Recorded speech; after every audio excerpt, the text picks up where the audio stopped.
Hi, everybody. I'm so thrilled to welcome Evan Northup to our consulting team. We're growing and we're hiring all sorts of wonderful people. And so, Evan, welcome. So happy to have you. So happy to be here. It's been something I've been looking forward to getting to know everyone and working with the whole team. Well, tell me, I have some questions because we're going to learn about Evan's background and her thinking, her thought leadership. What excites you the most about working in fundraising and nonprofit leadership? Oh, I've really dedicated my entire career to working in the nonprofit space. And for me, it's empowering people. It's empowering organizations and individuals to really achieving greater impact in their communities. And that's what really drives me to do this every day. Wow. Well, we were talking a little bit more about how you like fundraising strategy. Tell me Yeah. about that.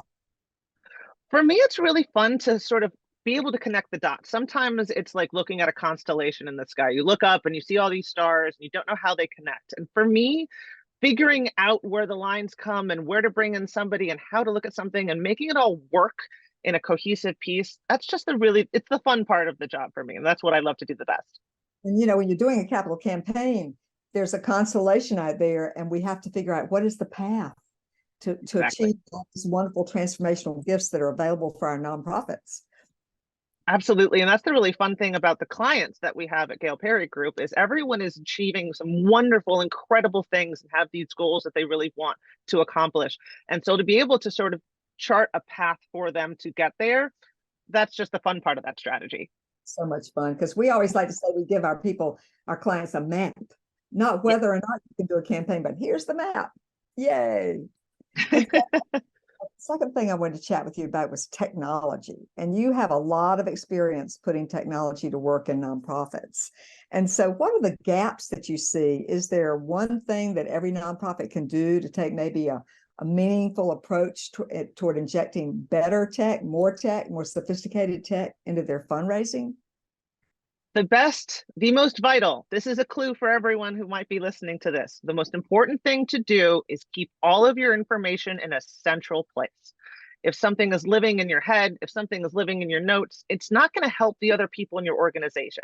An organization is only as strong as its history. So you need to make sure that all of that history and knowledge is kept in one place. And that's really by using some modern technology. And that also means that, especially your wonderful, lovely major donors who are passionate about your work and they've been giving and they like to be kept involved, you got to track all that, don't you, Evan? Absolutely. And so for me, a motto that I always employ is if you won the lottery tomorrow, would your organization be able to continue without skipping a beat and achieve success? Or would they face some roadblocks that you may have left behind inadvertently? So I try to keep a positive spin on it and making sure that it's always something that's better for everyone. But if you do that every day and use technology to do that, then it's also going to benefit your relationships with donors too. You have another technology tip. What about the use of video?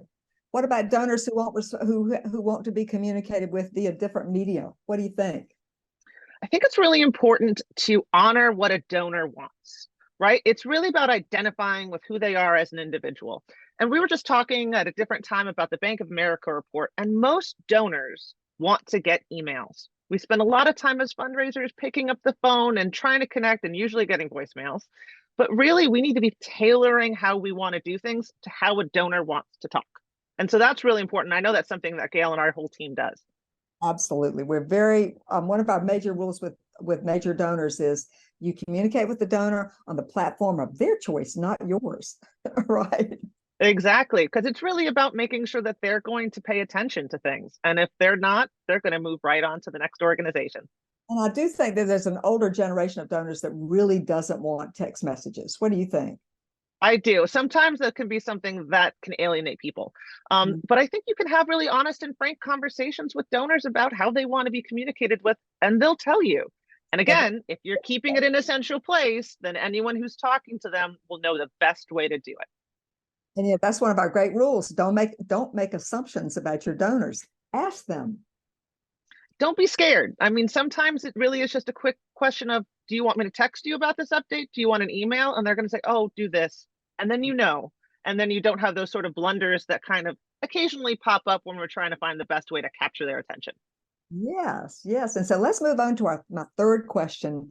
And do you want to share your thoughts on the next generation of nonprofit leadership? I guess you classify, self-identify as a millennial, right? I do. I do. And it's something I'm really passionate about because I believe that anyone who cares about the nonprofit space should be invested in ensuring that the next generation of leadership is prepared, that they're empowered, and that you're already giving them a seat at the table so that they're ready to lead when necessary.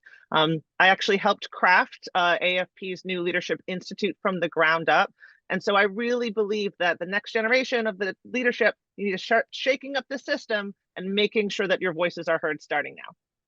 It means that people like me can move away and allow provide leadership or opportunities for the next generation. I'm all for it because I have the wisdom and I have experience, but I'm happy to share the spotlight or even turn the spotlight completely over to a new generation of thinkers who are digital natives and who, yeah, I think have the energy and enthusiasm to continue moving all of our causes forward. What do you think? I think that's the reason I joined the Gail Perry Group. We didn't rehearse this, everybody. So No. how has your experience been so far, Evan?